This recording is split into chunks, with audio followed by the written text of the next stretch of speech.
que Marine Le Pen s'est ramollie. Vous entendez cet argument un peu souvent sur les marchés. Est-ce que vous avez sincèrement, mes amis, la conviction qu'on a changé notre ADN? Non. Est-ce que vous avez sincèrement la conviction qu'on s'est ramolli? Non. Est-ce que de vouloir stopper l'immigration et d'expulser les délinquants et criminels étrangers, c'est s'être ramolli? Non. Est-ce que de vouloir fermer les mosquées radicales et expulser les étrangers qui sont fichés pour radicalisation, c'est s'être ramolli? Non. Est-ce que de vouloir supprimer les aides sociales aux parents de mineurs récidivistes ou aux étrangers en situation irrégulière, c'est se ramollir? Non. Est-ce que de vouloir interdire le port des signes religieux ostentatoires comme le voile dans l'espace public, c'est s'être ramolli? Non. Donc vous ne devez pas laisser dire cela, mes amis. Nous sommes les seuls qui avons la volonté, parce que nous ne sommes pas comme les autres, de remettre le pays en ordre, d'arrêter cette spirale infernale de l'ensauvagement et de rendre aux Français leur pays et leur sécurité.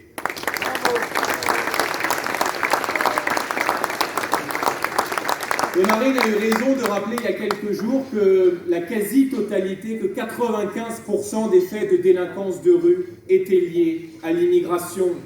Nous avions eu là aussi raison avant tout le monde sur ce sujet. La France n'est pas un hall de gare. La France n'est pas un hôtel. La France n'est pas une salle de marché où l'on débarque avec ses valises, où l'on débarque avec son folklore, où l'on débarque avec sa langue, où l'on débarque avec ses us et coutumes, où l'on débarque avec sa manière de vivre, où l'on est exempté de respecter nos lois. Vous devez rappeler ces principes, mes amis. N'ayez pas peur du politiquement convenable. Ces principes, c'est nous qui les avons imposés dans le débat public. Et nous allons nous battre durant cette élection présidentielle pour que la France se fasse respecter à l'intérieur, mais aussi à l'extérieur. Bravo.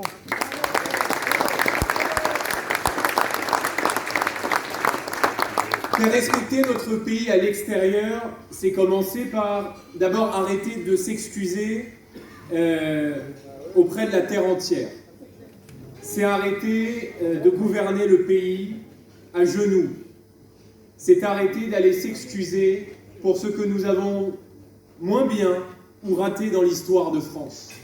Et Emmanuel Macron, il a été le spécialiste de cela. Il n'a pas été seulement celui qui a été l'homme du laisser-faire, du laisser-aller en matière d'insécurité, d'explosion de la violence, de brutalité sociale, de mépris à l'égard des Français.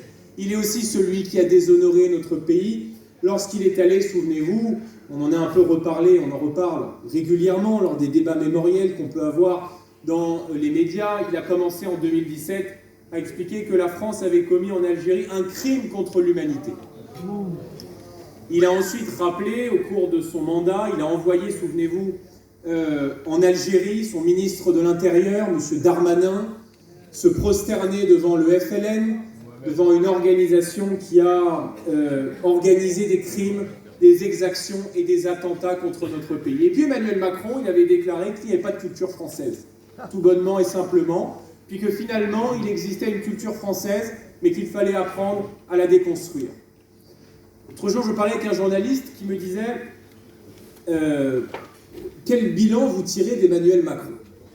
Et je lui ai dit, mais quel Emmanuel Macron? Parce que quand on arrive à dire tout, et l'inverse de tout, du lundi au dimanche, avec le même aplomb et avec la même conviction, je crois qu'il y a derrière cela une forme de folie. Lequel Emmanuel Macron? Celui qui est pour le port du masque, puis contre le port du masque?